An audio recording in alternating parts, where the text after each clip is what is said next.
নমস্কার বন্ধুরা, আমি সময় চলে এসেছি বাহারি রান্নাঘরে সানডে স্পেশাল রেসিপি নিয়ে। আজকে আমি করবো সাম্বারি চিকেন। তার জন্য 800 গ্রাম মুরগির মাংস ভালো করে ধুয়ে জলটা ঝরিয়ে নিয়েছি আমি আগে থেকে। এবার আমি কড়াই বসিয়ে দিয়েছি গ্যাসের মধ্যে। গ্যাস এখন আমি জ্বালাইনি। এর মধ্যে আমি সম্পূর্ণ মাংসটা দিয়ে দেবো। পুরো তেল ছাড়া মাংসটাই দিয়েছি। এর মধ্যে দিয়ে দিচ্ছি আমি একটা বড় পেঁয়াজ কুচানো, দিয়ে দেবো আমি 2 চামচ আদা রসুন বাটা, দেব স্বাদ মতো নুন, আর দেবো 1 চামচ জিরের গুঁড়ো, হাফ চামচ হলুদের গুঁড়ো দেব, 1 চামচ কাঁচা লঙ্কা বাটা দেব, হাফ চামচ লঙ্কার গুঁড়ো, দেব 1 চামচ ধনের গুঁড়ো। এবার সবগুলি মশলা দিয়ে মাংসটা কড়াইয়ের মধ্যে আমি মেখে নেব। এইটার মধ্যে আমি দিয়ে দেবো এই বাটি মেপে 1 বাটি জল। জলটা দিয়ে মাংসটা ভালো করে নাড়াচাড়া করে আমি মাংসটা ঢাকা দিয়ে রাখবো, 10 মিনিটের জন্য হতে দেবো। গ্যাস জ্বালিয়ে দিয়েছি। এদিকে আমি আরেকটা ফ্রাই প্যানে সর্ষে তেল দিয়ে দিলাম খানিকটা বেশি করে। এর মধ্যে আমি মাংস দেওয়া যে আলুটা বড় বড় করে কেটে নিয়েছি। আলুটা আমি ভেজে নেবো নুন, হলুদ আর কাশ্মীরি লঙ্কার গুঁড়ো দিয়ে।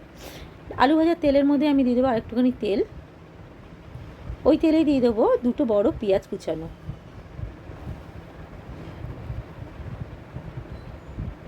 দেব সামান্য একটু নুন দিয়ে পেঁয়াজটা আমি ভেজে নেব।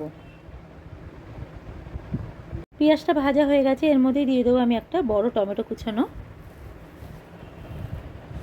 টমেটো দিয়ে পেঁয়াজটা একটু ভালো করে নাড়াচাড়া করে নেব। এর মধ্যে দিয়ে দেবো আমি 1 চামচ আদা রসুন বাটা। মশলাটা একটু কষিয়ে নিলাম। দিয়ে দেবো আমি এখানে 3 চামচ টক দই আমি ফেটিয়ে রেখেছিলাম, টক দই ফেটানোটা দিয়ে দিলাম। দিয়ে আবার একটুখানি মশলাটা নাড়াচাড়া করে নেব।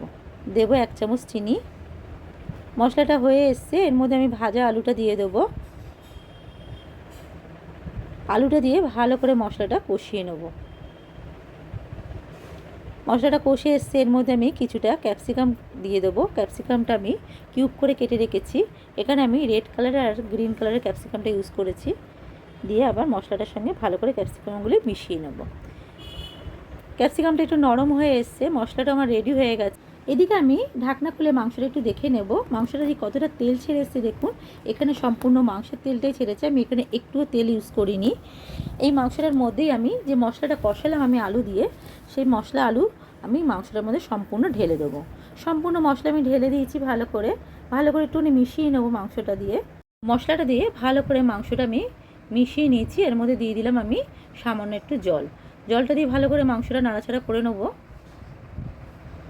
এটাতে একটু আলুটা সিদ্ধ হয়ে যাবে। এটা আমি ঢাকা দিয়ে আবার 5 মিনিটের জন্য হতে দেবো। গ্রেভিটা ফুটে এসছে। এর মধ্যে আমি দিয়ে দেবো 1 চামচ গরম মশলার গুঁড়ো, আর দেবো কিছুটা ধনেপাতা কুচি। ধনেপাতা কুচিটা দিয়ে ভালো করে মাংসটার সঙ্গে মিশিয়ে নেব। গ্যাস আমি অফ করে দিয়েছি।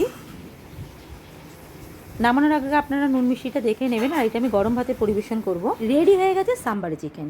এইভাবে আপনারা রান্নাটা বাড়িতে বানিয়ে দেখতে পারেন। রান্নাটা যদি ভালো লেগে থাকে আমার চ্যানেলটাকে সাবস্ক্রাইব করে দেবেন। আর ফেসবুক প্রোফাইল থেকে দেখলে পরে আমার পেজটাকে